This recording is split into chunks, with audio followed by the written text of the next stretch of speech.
isso. Você precisa viver isso. Você precisa crer nisso em todo o tempo. Cantar é o primeiro passo, mas viver essa perspectiva e essa realidade em todo o tempo. Quando as ondas estão quebrando contrárias a você, quando os ventos querem te empurrar para trás, quando o barco já está com água, quando as pessoas estão gritando de desespero, quando o sol não aparece, você precisa crer nisso.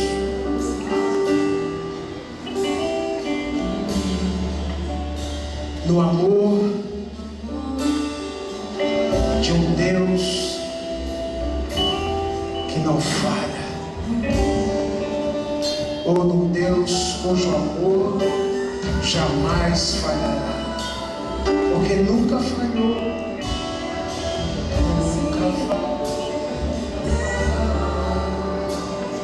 Nunca falhou, nunca falhará. Nunca falhou, nunca falhará. Infalível. É no nome desse Deus que estamos aqui hoje. Nunca falhou, nunca falhará. Nunca falhou, nunca falhará.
Você pode orar como ficar melhor para você.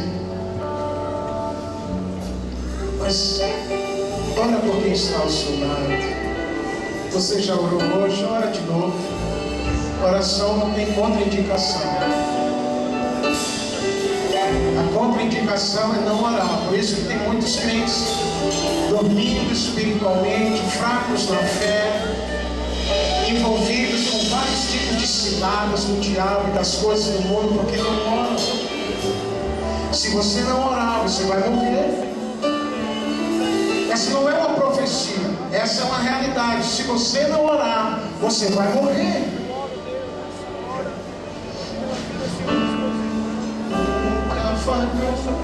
Ore. É difícil, eu sei. Eu sei que é difícil. Mas começa a orar, se conecta com a atmosfera do céu. Esquece o cartão de crédito. Esquece que amanhã é segunda. Esquece a terra um pouquinho. Esquece um pouco de Babilônia. Se conecta. Ora por quem está ao seu lado. Ora pela vida espiritual dela. Ora por um rompimento. Ora pela graça. Ora pela saúde espiritual dela.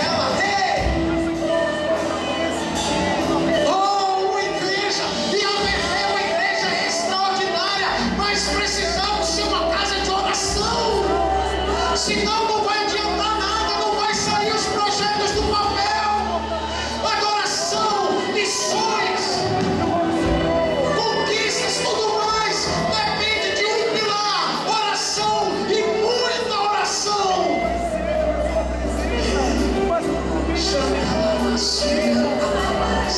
Rouba. E quando você ora pelo seu irmão, acredite, algo vai rompendo na sua vida pessoal. Algo na sua vida interior vai rompendo. Jesus falou: a minha casa para todas as nações será chamada casa de oração.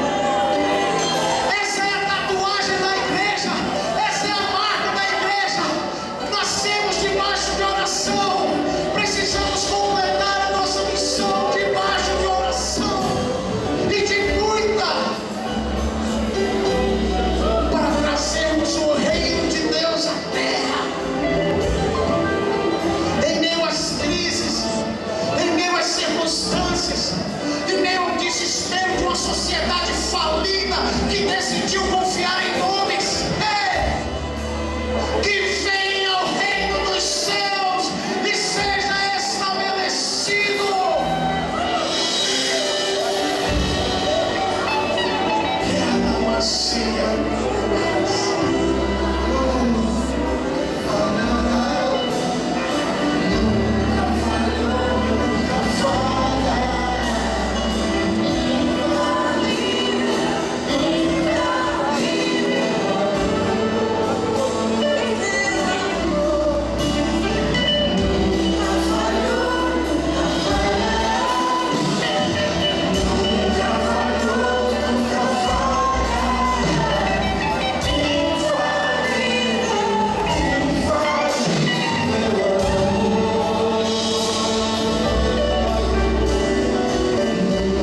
Você está preparado para coisas maiores? Deus está chamando a sua igreja. Pode sentar se você quiser. Jesus está chamando a sua igreja para águas mais profundas. Pedro, como um experiente pescador, tinha passado a noite toda tentando. Temos passado tanto tempo tentando.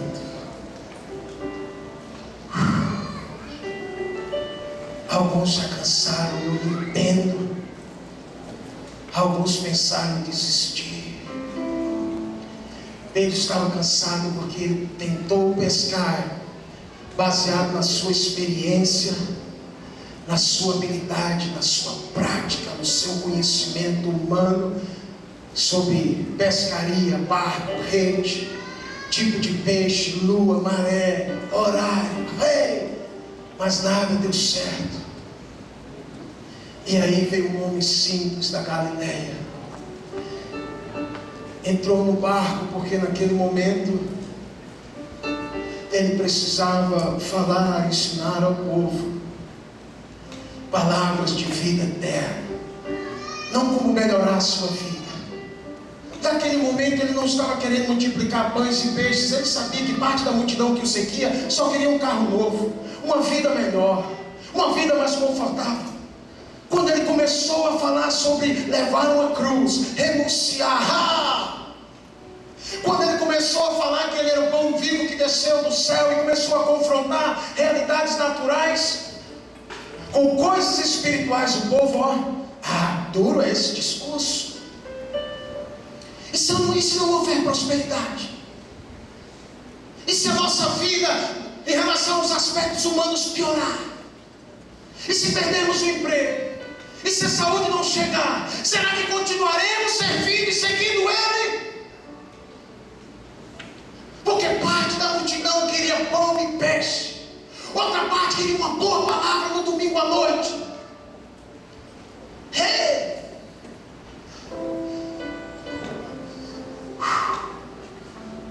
Mas alguns começaram a entender para onde nós vamos. Se só tu tens as palavras de vida eterna, Jesus. Sim, Ele se preocupa com cada detalhe da nossa vida. Claro, eu sou pai, eu sou mau, e sei dar boas coisas para as minhas filhas. Quanto mais o Pai Celestial, até mesmo o Espírito Santo, que é o que Ele tem de mais precioso, julgo eu, Ele dará àqueles que lhe pedirem. Alguém deseja mais do Espírito Santo? É o mais precioso que um homem pode receber nessa terra. Eu julgo, eu acredito, é o Espírito Santo. É o Espírito Santo.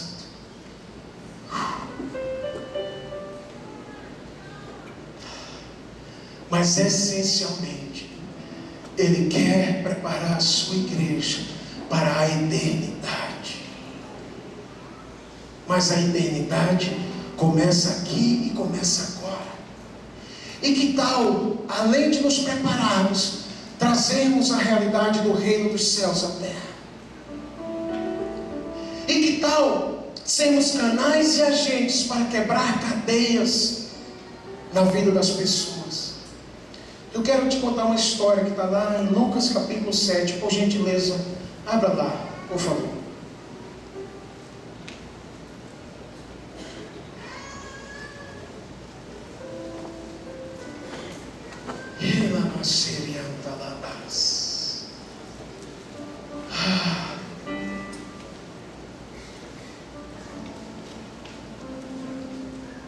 Enquanto você abre, deixa eu completar o que eu comecei falando. Então Jesus chega para aquele pescador experiente, que estava frustrado porque tinha tentado pescar a noite toda e não apanhou nada, e disse: Pedro, vai para onde as águas são mais profundas.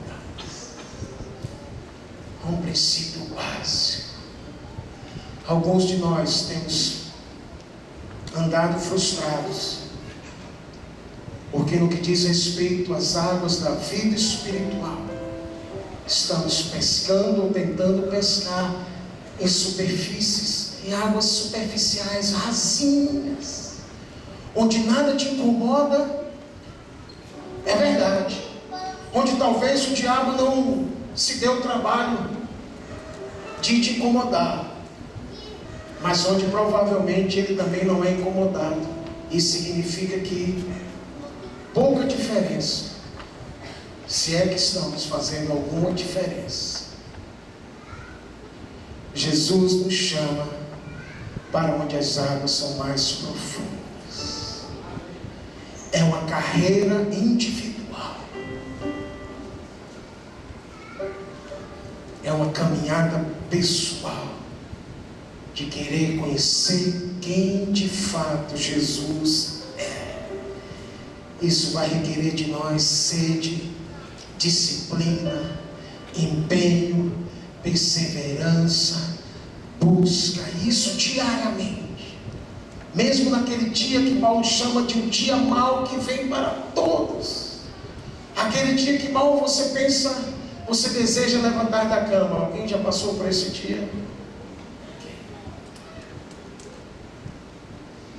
Mesmo naquele dia onde as emoções recuaram, o físico, os amigos, você precisa crer que o amor dele é infalível e não vai falhar com você. Ele não vai te deixar na mão. Nunca, nunca falhou. Alguém pode dizer aqui que Jesus já falhou com você? Ele não vai falhar. Ele não vai falhar. Mas em Lucas 7 nós vemos a história aí de um homem que foge um pouco do contexto da maioria dos milagres que Jesus operou. A partir do início do versículo 1 diz assim: tendo Jesus concluído todas as suas palavras dirigidas ao povo, entrou em Cafarnaum. E o servo de um centurião, a quem este muito estimava, estava doente, quase à morte, ou seja, numa situação extrema de dor, de dificuldade. Versículo 3: tendo ouvido falar a respeito de Jesus, enviou-lhe alguns anciãos dos judeus, pedindo-lhe que viesse curar o seu servo. Estes, chegando-se a Jesus com instância, lhe suplicaram, dizendo: ele é digno de que lhe faças isso, porque é amigo do nosso povo, e ele mesmo nos edificou a sinagoga. Então Jesus foi com eles, e já perto da casa o centurião enviou-lhe amigos para lhe dizer: Senhor, não te incomodes, porque não sou digno de que entres em minha casa. Por isso, eu mesmo não me julguei digno de ir ter contigo. Porém, manda com uma palavra, e o meu rapaz será curado. Porque também eu sou homem sujeito à autoridade, e tenho soldados às minhas ordens. E digo a este: vai, e ele vai. E a outro: vem, e ele vem. E ao meu servo: faze isso, e ele o faz. Ouvidas estas palavras, admirou-se Jesus dele. E voltando-se para o povo que o acompanhava, disse: afirmo-vos que nem mesmo em Israel achei fé como esta. E voltando-se para casa, os que foram enviados encontraram curado o servo. Aleluia. Então, vamos ver rapidamente algumas características desse centurião.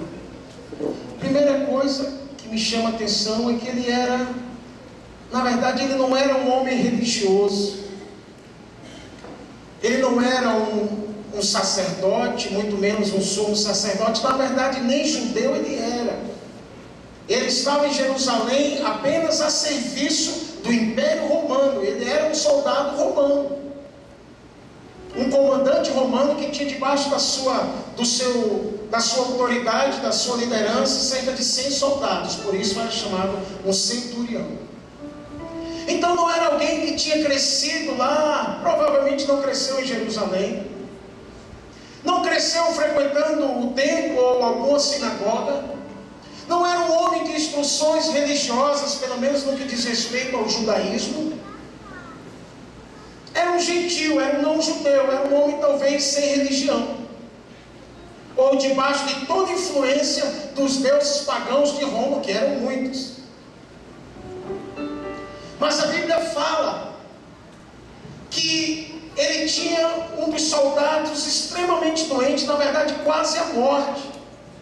E ele poderia ter descartado, como qualquer centurião fazia: está doente? Manda para Roma. Ou não tenho nada a ver com isso. Não é meu filho, não é meu parente, é um soldado, não mandei ficar doente, não tenho nada a ver com isso. Mas a Bíblia fala que ele se compadeceu. Então a primeira coisa que me chama a atenção desse homem não comum, não religioso, é que era um homem de compaixão. Ele se preocupava com as pessoas, ele se preocupou com aquele soldado. A segunda coisa que me chama a atenção é que ele tinha, quando ele ouviu falar de Jesus, eu não sei o que ele ouviu, mas por causa da atitude dele, isso me faz entender que ele creu. Eu não sei se ele ouviu falar que tinha um homem simples que estava curando e purificando leprosos,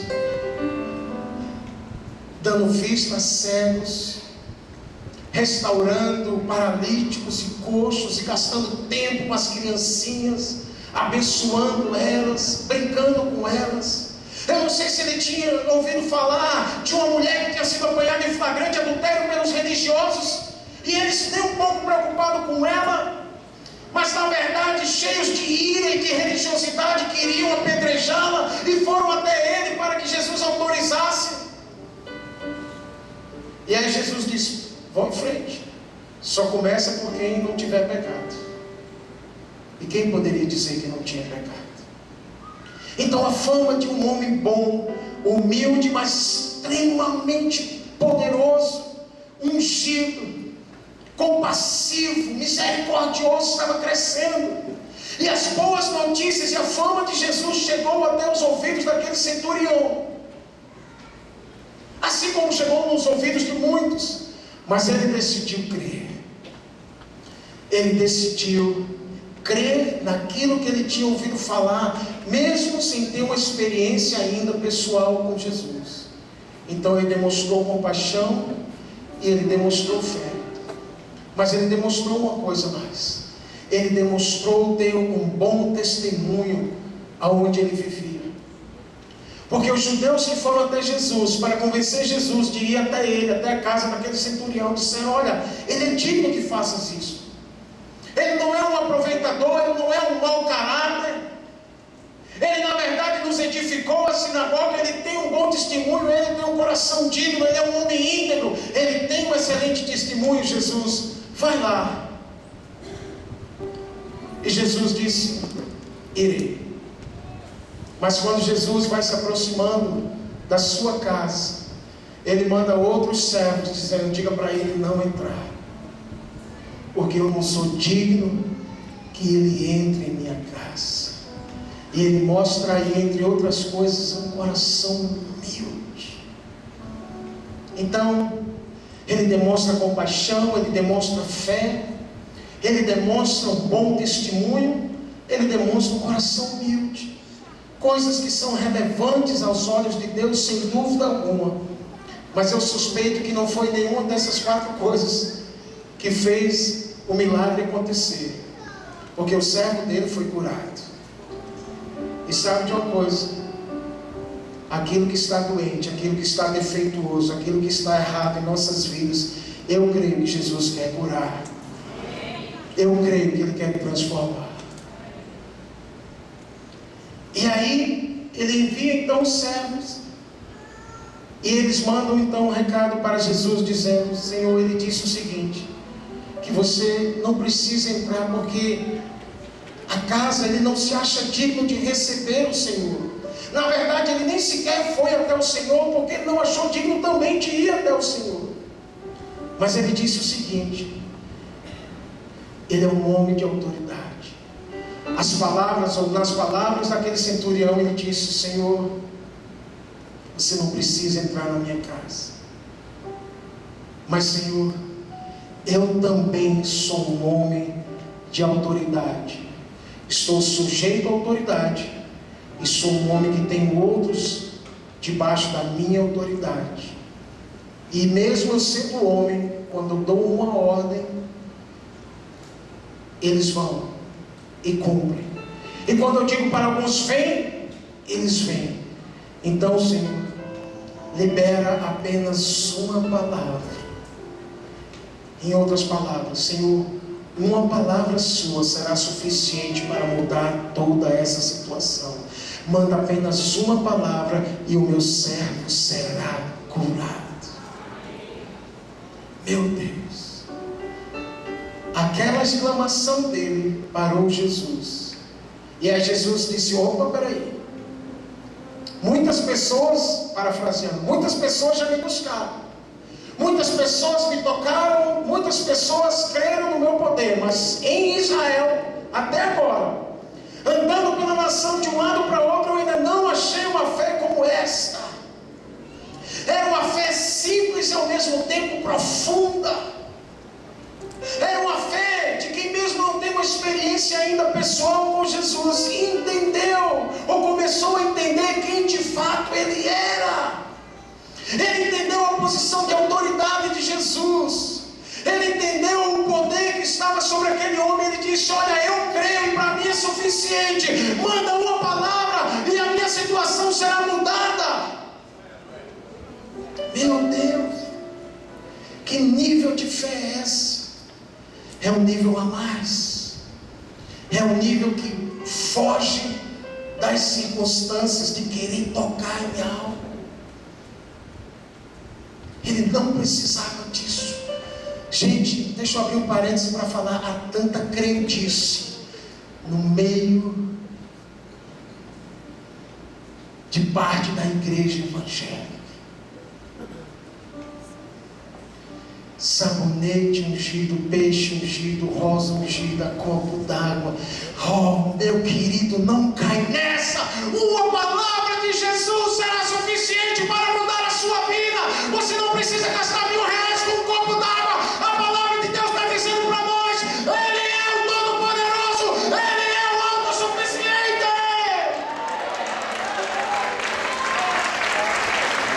Chega de crendice. Eu não preciso ir na sua casa e pôr as mãos. Você tem o Deus vivo habitando dentro de você. Uma fé simples e ao mesmo tempo profunda. Senhor, uma palavra. Não é que ele não queria a presença de Jesus. Quem não queria? Mas ele não se achou digno. Ele não se achou merecedor. Tem muita gente que acha que Jesus é obrigado a fazer quando e como ela quer, ou ele quer. Ele não é obrigado a nada. Ele é o Senhor de todas as coisas. Ele é o Todo-Poderoso. Ele tem a palavra final.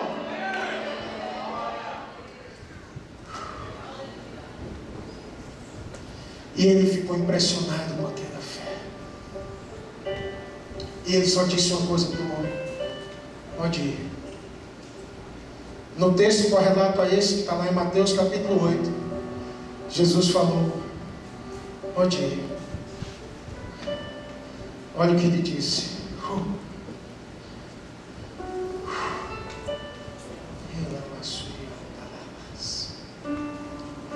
vai-te, Mateus 8,13, e seja feito conforme a tua fé.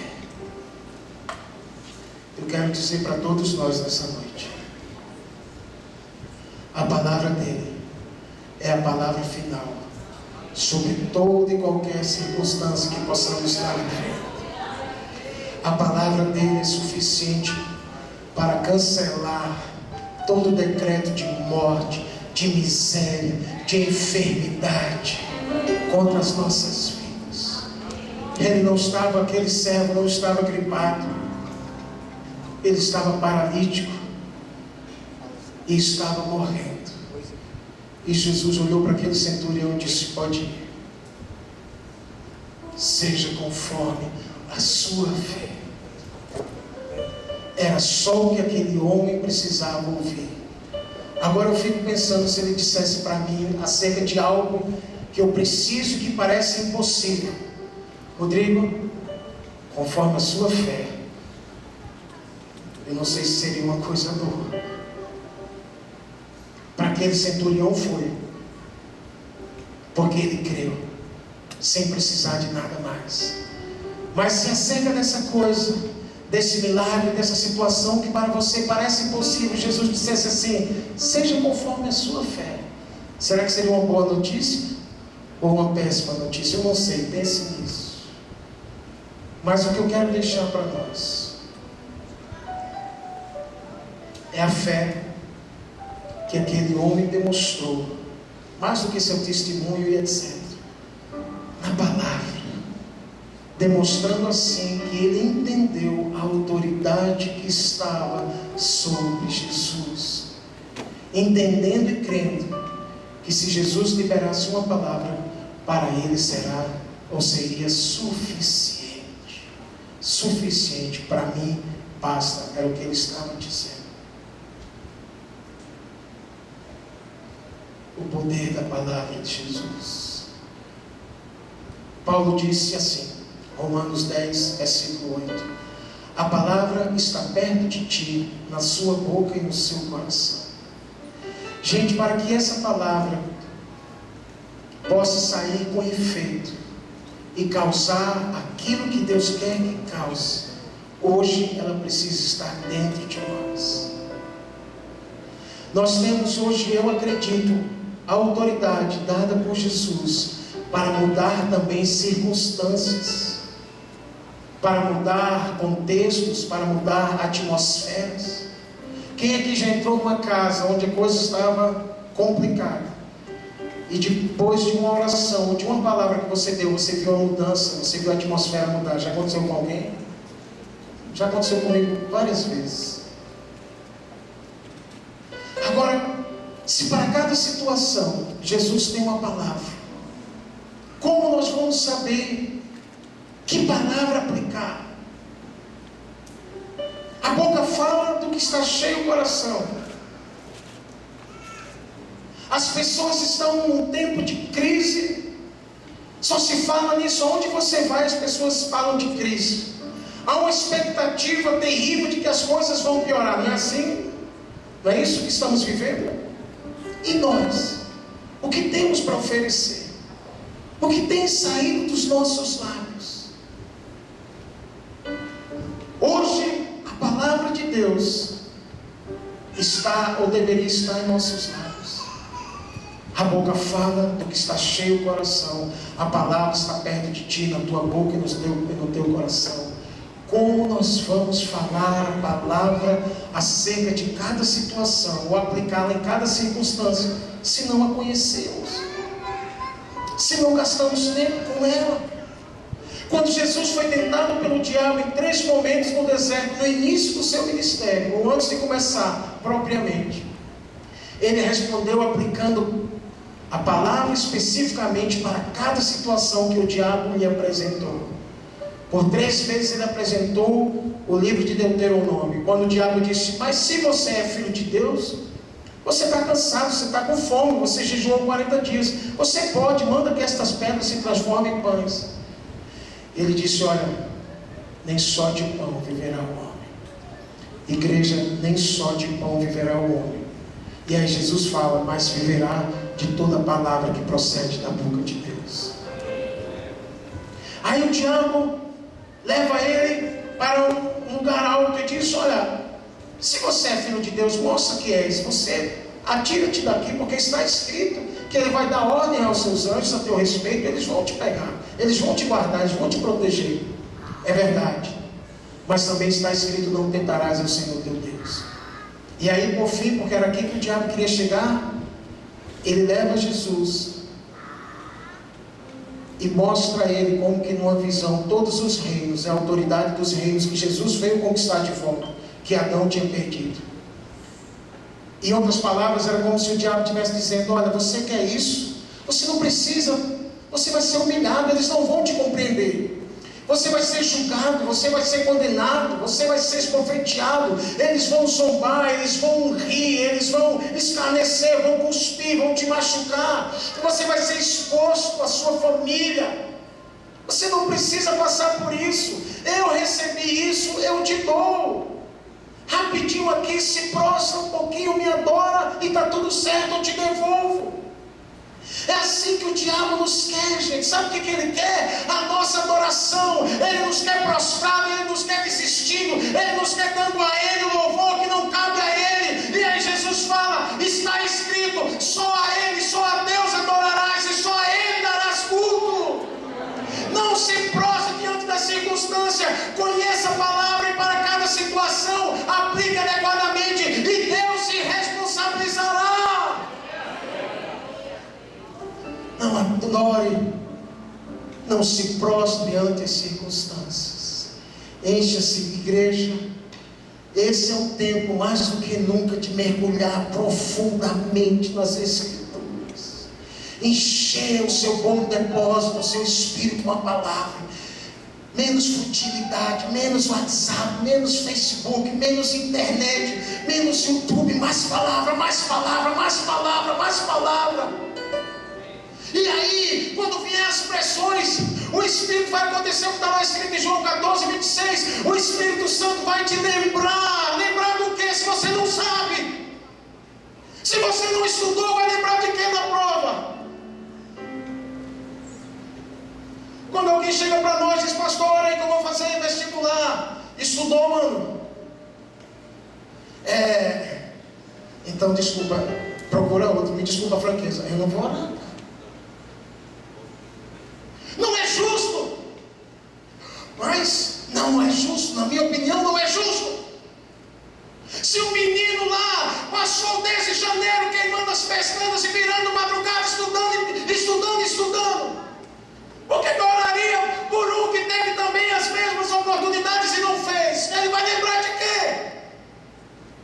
Mas Jesus falou que o Espírito Santo lembraria ao seu povo aquilo que Jesus ensinou. Se você gastar tempo com a palavra, em cada situação adversa, o Espírito vai te lembrar como proceder, o que aplicar cada palavra em sua devida situação. Quantos estão entendendo? Amém. Foi o que Jesus fez no deserto. Foi o que Jesus fez em cada situação. Certa vez ele chegou, ele estava vindo, andando sobre as ondas. Era madrugada, o mar estava revolto, ondas, ventos, tempestade. E aí ele viu a situação dos discípulos e ele só disse uma coisa ainda longe: não tenham medo, sou eu, tenho de bom ânimo. Amados, eu tenho para mim que essa crise que a nação está passando vai piorar. Pode repreender, eu espero também estar errado, mas vai piorar. E para nós, eu acredito que para nós, para a sua igreja, ele está dizendo: tenham bom ânimo, não tenham medo, sou eu, ou seja, eu tenho o domínio e o controle sobre todas as coisas. Se a prosperidade veio e não cumprimos o propósito, quem sabe em meio à perseguição não cumpriremos. Se os dias de bonança vieram, em vez de construirmos uma arca, construímos um bezerro. Porque foi isso. O número de evangélicos cresceu no Brasil, glória a Deus por isso. Mas também cresceu o número de assassinatos, de jovens envolvidos com drogas, de imoralidade. Então tem alguma coisa fora do lugar, tem alguma coisa errada. Eu acredito que basta uma palavra de Deus para mudar as circunstâncias dessa nação, porque Ele tem a palavra final.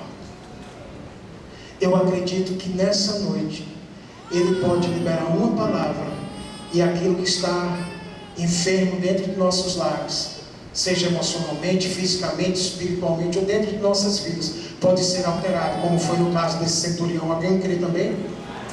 Eu creio que uma palavra. Agora, o que eu tentei dizer é que essa palavra hoje está, ou deveria estar, dentro de nós, porque ele já partiu, ele cumpriu o propósito, mas ele deixou a missão para a sua igreja.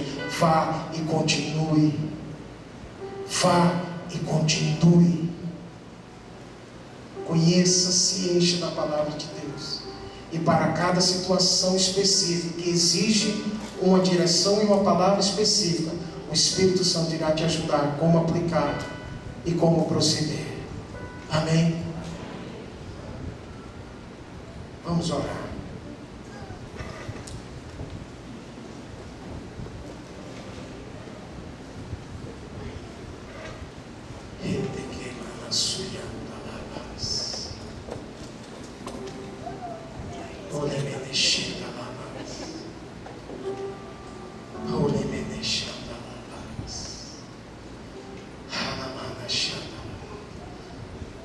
Sabe que eu lamento?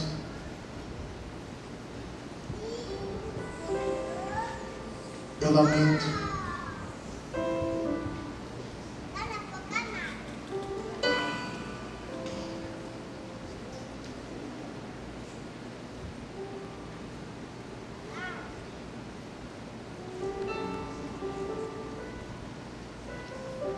É que se a fé vem pelo ouvir a palavra. Talvez é por isso que a igreja brasileira não tem visto, de forma geral, milagres, sinais e curas.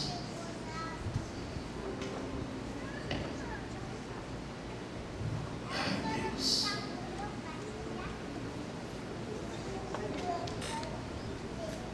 Oh Deus.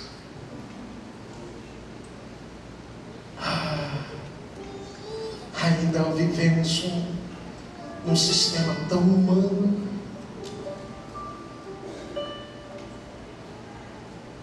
Ainda precisamos de um pano da roupa de Jesus. Ainda não é suficiente só a sua palavra. Precisamos do óleo de Israel.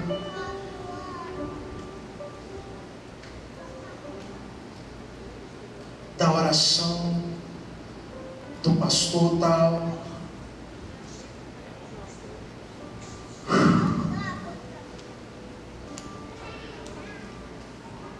Um homem que nem religioso era, disse: basta apenas uma palavra sua, e eu sei que meu servo será curado. Eu creio no que eu ouvi a seu respeito, Jesus. Eu creio na sua autoridade. Eu não te conheço ainda pessoalmente. Eu ainda não tive uma experiência, mas eu creio em tudo que me foi falado. Eu sou um homem de autoridade. E eu creio que o Senhor também é. Por isso, manda uma palavra e muda, e ela será suficiente. Para cada situação nessa noite que precisa de um milagre, Ele tem uma palavra. Para cada situação que viemos a viver e a passar no futuro, Ele tem uma direção. Ele tem uma resposta a cada pergunta, a cada questionamento, a cada problema. Ele tem uma direção. Para os discípulos no barco, Ele disse: tem de bom ânimo, sou eu, não tem mais. Para o centurião, Ele disse: seja conforme a sua fé. Para o diabo, Ele disse: só a Deus eu adorarei e darei culto. Para Pedro, Ele disse: sobre a sua declaração de fé, eu vou edificar a minha igreja. Ou seja, Pedro, eu conto com você mesmo sabendo que você vai me trair daqui a algum tempo. Eu conto com você, mesmo conhecendo suas fraquezas. E quando você se converter, Pedro, cuida dos seus irmãos, apacenta. Para cada situação ele tem uma palavra, ele tinha uma palavra, ele terá uma palavra. Como cantamos aqui, o seu amor nunca falhou, nem falhará. Quando os religiosos queriam pegar ele em alguma falha, ele sempre tinha uma resposta. Para cada situação, ele tem uma palavra. E ele deixou a sua palavra escrita, para que a partir daí, o Espírito Santo nos ajude a aplicar devidamente palavras específicas ou princípios específicos em cada situação.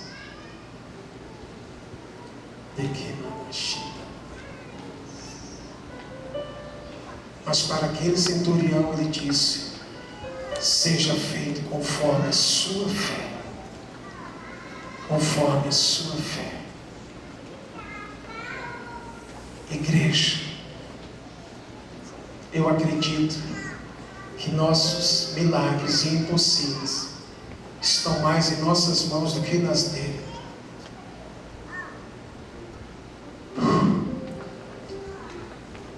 Eu creio que depende mais de nossa atitude, porque ele quer, ele tem o poder, ele tem a palavra final, ele deseja curar cada servo de um centurião aqui nessa noite. Ou seja, cada circunstância, cada situação problemática, onde há discórdia, onde há enfermidade, onde há maldição, onde há feitiçaria, onde há o domínio das drogas, onde o divórcio está batendo a porta, onde o desemprego está persistindo em durar. Eu creio, há uma palavra dele que pode mudar, ou que vai mudar tudo. A questão é, qual é a palavra? Como aplicá-la?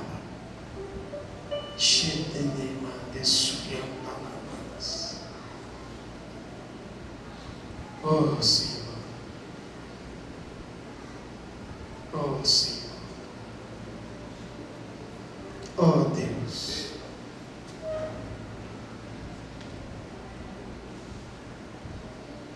Há tantas situações, Senhor, que precisam de uma palavra. E Senhor, talvez situações tenham se repetido ano após ano,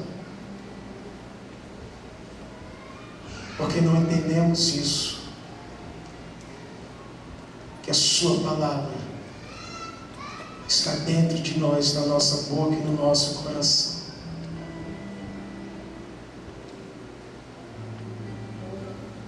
Muitas vezes, Senhor, tem saído dos nossos lábios o mesmo que tem saído dos lábios do homem que não te conhece: murmuração, incredulidade, palavras torpes,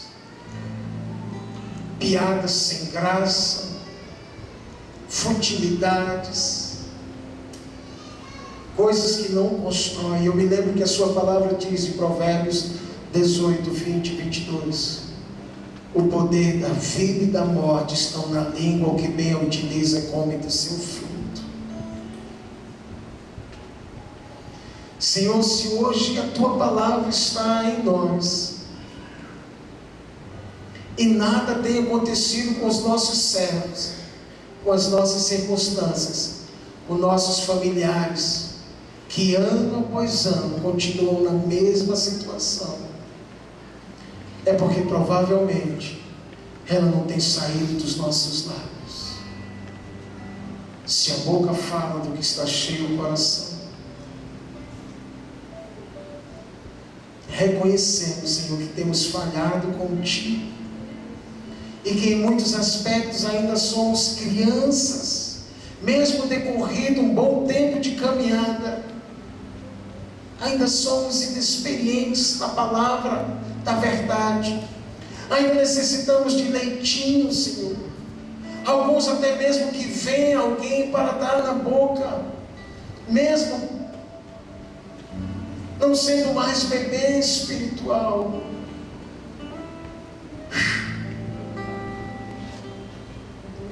Oh Deus,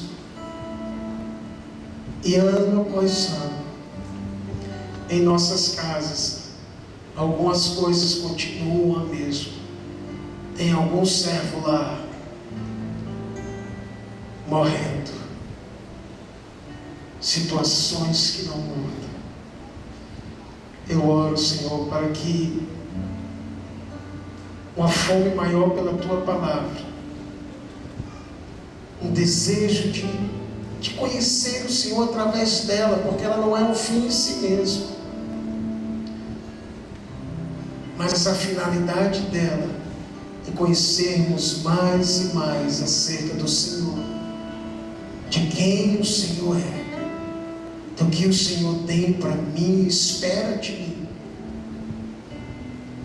E eu te peço, Senhor, também para todos nós, Espírito Santo, nos dá sabedoria para aplicar devidamente em cada situação, em cada circunstância, a rema, a palavra específica, aquilo que teus lábios estão falando naquele momento.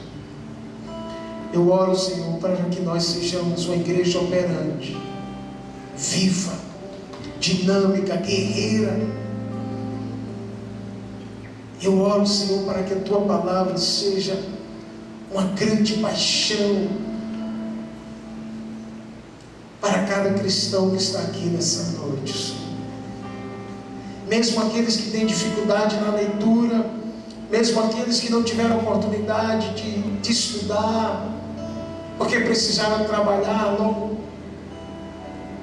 tão cedo, eu oro por um desatar, Senhor, de um nível de compreensão maior da Sua palavra sobre nós. Eu oro, Senhor, por perseverança, até que nosso entendimento se abra.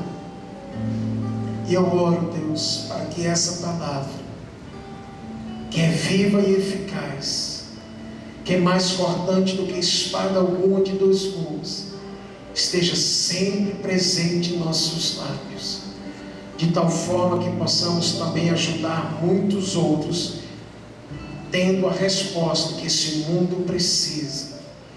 Cristo em nós, a esperança da glória.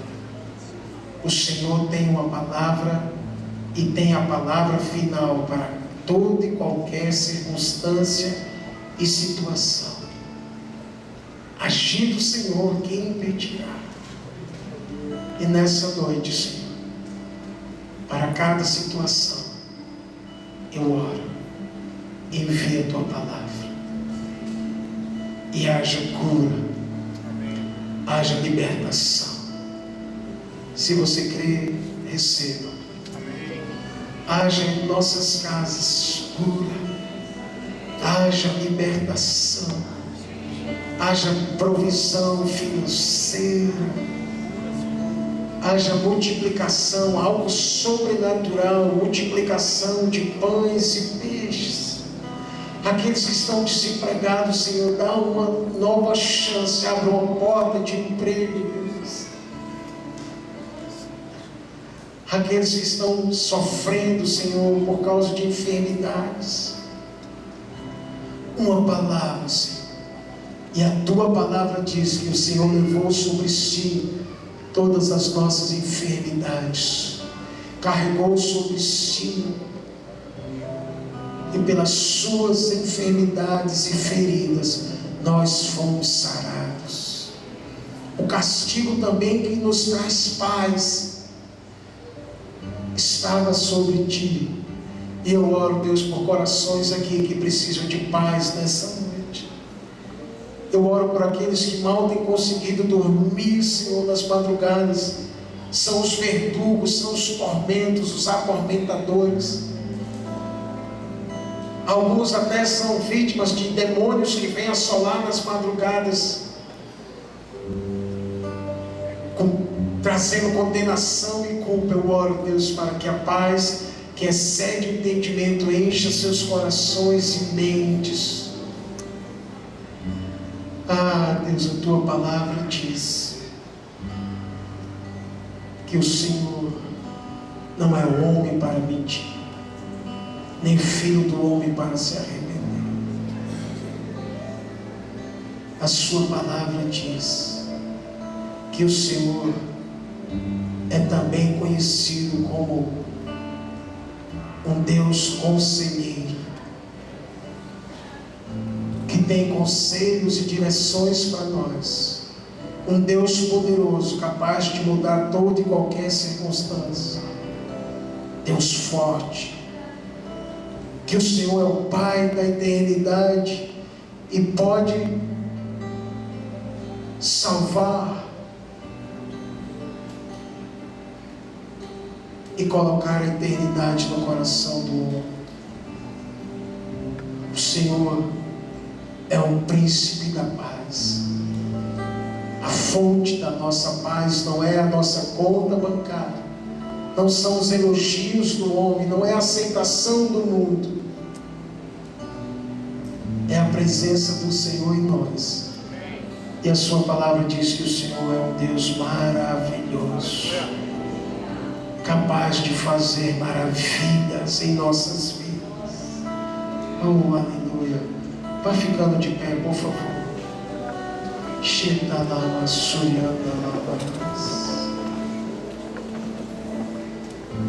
Seja hoje uma noite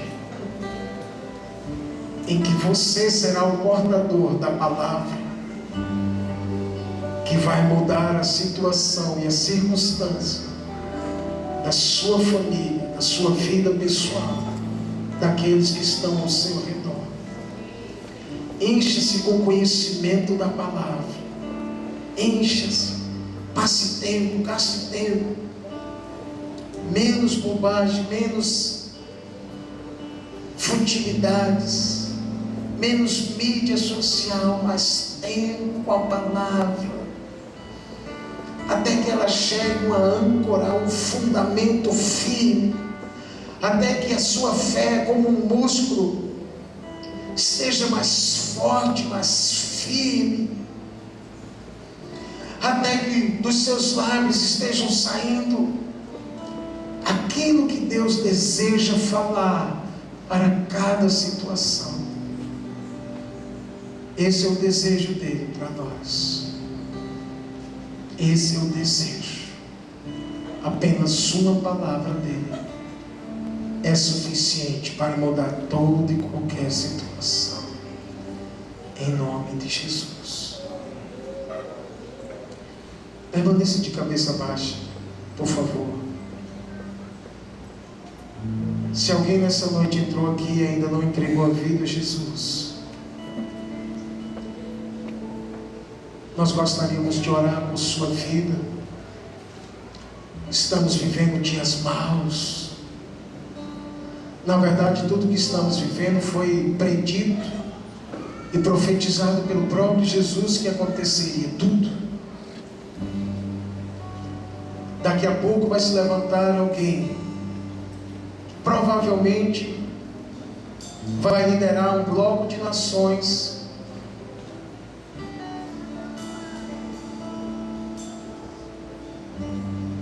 e aí será o fim. Não vou entrar em pormenores agora, mas estamos nos abreviando. A história está na sua fase final. Jesus falou que antes dele vir pela segunda vez, haveria guerras, rumores de guerras, fome, terremotos, epidemias, sinais no céu, na lua, no sol. Filhos se voltariam contra pais, pais contra filhos. O saber, o conhecimento aumentaria, mas o amor de muitos, em contrapartida, se esfriaria. Tudo isso já tem acontecido e faz tempo. Uma expectação, uma insegurança, um senso de insegurança geral é o que estamos vivendo. Não só aqui, até mesmo nas nações do primeiro mundo. Uma incerteza, terrorismo crescendo. Estamos vendo a volta à barbárie. Em nome da religião, homens tirando a vida de outros, se colocando no lugar que só a Deus é devido. São sim os últimos dias. Por isso, me desculpe, não tenho uma palavra, não tenho tido palavras agradáveis para que as pessoas saiam felizes e nada mude, absolutamente nada. Não, esse não é isso, ou para isso que Deus me chamou mesmo. Há um sentido de urgência no meu coração. Há um sentido de urgência. A única coisa que eu tenho ouvido é: prepara o caminho do Senhor. Prepara o caminho do Senhor. Nessa noite, se alguém está frio na fé, você se afastou, você nunca entregou a vida a Jesus, entregou, mas acabou se afastando, ou mesmo frequentando a igreja, sua fé não está uma fé firme. E se você fez algo contra o Senhor e ainda não se arrependeu, ainda não restituiu a quem quer que seja, você não está debaixo da misericórdia, você está debaixo de juízo, de condenação. Muito cuidado com isso. Muito cuidado com isso. Os verdugos vão vir para te atormentar. Eles sempre vêm para trazer culpa e condenação. Você precisa se livrar disso. E o caminho é o arrependimento, a confissão, a restituição. Senão você vai estar debaixo sim de maldição, e isso só vai de mal a pior. Hey. Mas nessa noite, se alguém tem algo para se arrepender, se nessa noite alguém deseja entregar a vida a Jesus, se nessa noite alguém quer voltar para Ele, se nessa noite alguém reconhece que tem andado frio na fé, mas não quer mais isso, e se nessa noite alguém tem algo pelo que se arrepender e não fez isso ainda, o altar que está liberado. Eu quero chamar você na frente para a gente orar.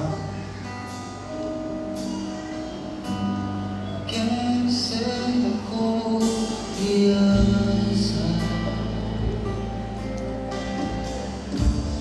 te amar pelo que é,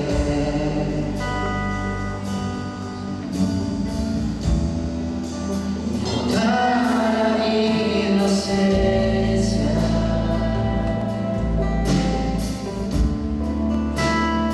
e acreditar em ti.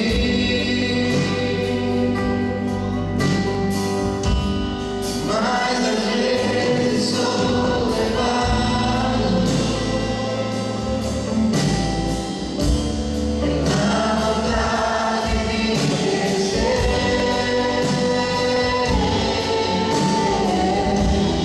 Torna-me independente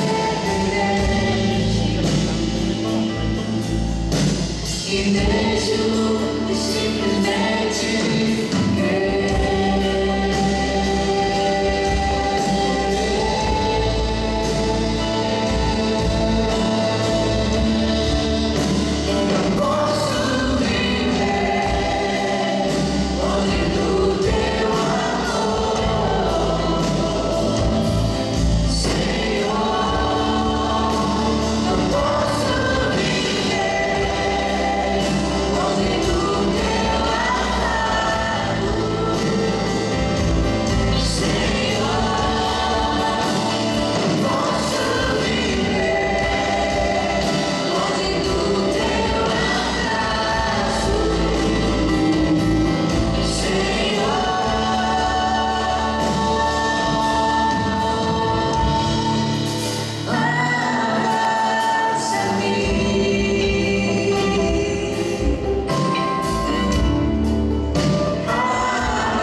está voltando para Jesus. Senhor, nós queremos abençoar a tua filha. Obrigado porque sua palavra alcançou o seu amor, os seus planos para ela, Senhor, vão se cumprir para a sua família, para a sua casa.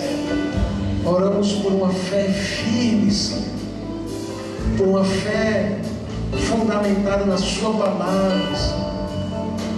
Não em objetos, não em homens, não em religião, mas em quem tu és, na autoridade e no poder que o Senhor tem.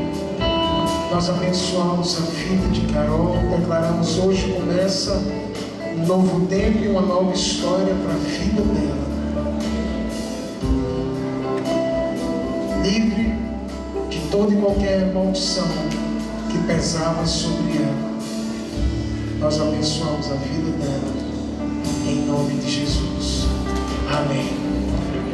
Aleluia. Carol, eu quero lhe apresentar a sua família. Olha para trás, por favor.